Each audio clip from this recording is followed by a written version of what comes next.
Good afternoon, ladies and gentlemen. Welcome to the SFX Science World Center. Today we are fortunate to have the first guest speaker who is an expert on the water cycle, who is from a place very far away called Egypt. And he's flown in all the way from Egypt. Our stagehand is just going to prep his microphone, and he'll be coming in they're just leaving the green room right now. They're just prepping up and making sure that his microphone is ready and set to go. Yeah, looks like he's ready. And he'll coming in. Our stagehand is closing the door for background noise. And we are so happy that you could make it all the way from Egypt, sir. Would you please introduce yourself? Hi, my name is Julian from Class 2B, and it is my pleasure today to present to you my water cycle project. We drink and use water every day. Did you know that the Earth has been recycling water for over 4 billion years? Our water moves between lakes, rivers, oceans, the atmosphere, and the land in a continuous cycle called the water cycle or hydrologic cycle. Let's look at the different stages of this cycle. Number 1, collection. And when water from the clouds as rain, snow, sleet, hail falls down, it collects in the rivers, oceans, lakes, and sea. So most will infiltrate into the ground and will collect as underground water. Number 2, evaporation. The sun heats up the Earth's surface, causing the water temperature to rise. When it's rising, it turns into a gas called vapor. Number 3, transpiration. Do you know that plants drink up water and release vapor through the leaves? This is called transpiration. Number 4, condensation. Condensation is when the water rises and cools, then turns back into liquid, forming clouds. Number 3, precipitation. Finally, when too much water has condensed, the water droplets fall down as rain, snow, sleet, and hail. Then it goes back to collection and the whole cycle restarts again. I'm done. Do we have any questions or comments? Well, I'm sure our studio audience has plenty of questions and comments after that. Savant.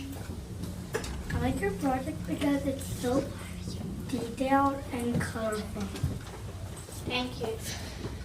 Yes, I really appreciated. I've not seen two things I have not seen for a while within our research is demonstrating the layers of the ground that the water penetrates through by the use of color that you've done, and also mentioning what it is called water vapor. We've been calling it gas, which is the same thing. But thank you for giving us the scientific term for the gases. It's actually water vapor. And the reason it's water vapor is when we look around, we don't actually see it visibly, but it's there, and it's the silent mover of the water cycle. So I think you have some more questions. Catherine. I like your project because of the drawing and the colors. Thank you. Isaac. Who helped me? My mom helped me. Jacob. I like the picture because the colors are very beautiful. Thank you. Zoe. I can only see the whole thing. Oh, yes, good. Thank you. Yeah.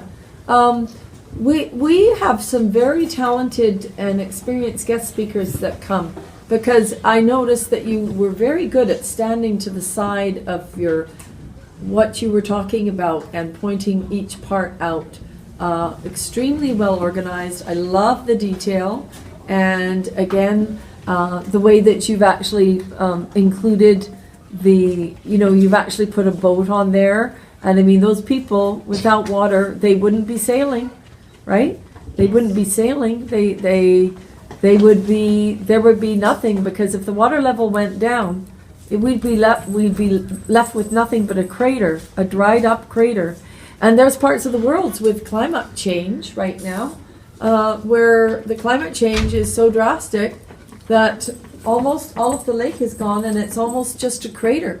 And they're just finding all sorts of things on the bottom that they didn't know were there. But what they should be finding is a lake full of beautiful water and sailboats, and there could be very well, I can assure you, there are living things on that boat, living humans, and also probably depending on what sea life they're going to bring out from the water, that they might be trying to do a crab catch or a salmon catch. And then I love that you showed the river too, because later our science center at SFX, we're going to be producing a 3D design of an actual salmon water cycle with the actual eggs and salmon going upstream. And I love that you showed that, because everything, you show so much there that depends on the water cycle. What would happen if if everything just evaporated and there was no more water? What would happen to everything? The living creatures will die. Everything. Would it be safe to say, sir, that water sustains life and that we depend on the water cycle functioning properly? Would that be fair to say? Yes. Yes, I think it would be. And do you know, sir, thank you for your knowledge. And I would make a prediction that when you were younger, you had teachers that probably said, "You read a lot, you should be paying attention." But you've certainly shown us that your reading has made you very knowledgeable. And even though you probably were an avid reader when you were a young child, you still had a great deal of awareness and paid attention to everything around you. And you have a lot of curiosity and very talented design work there. And we're just pleased that you could make it. So thank you for giving us such a very complete and detailed demonstration. I'm sure that we'd all like to give you a big hand and ask you to take a bow, please, sir. Thank you, everyone.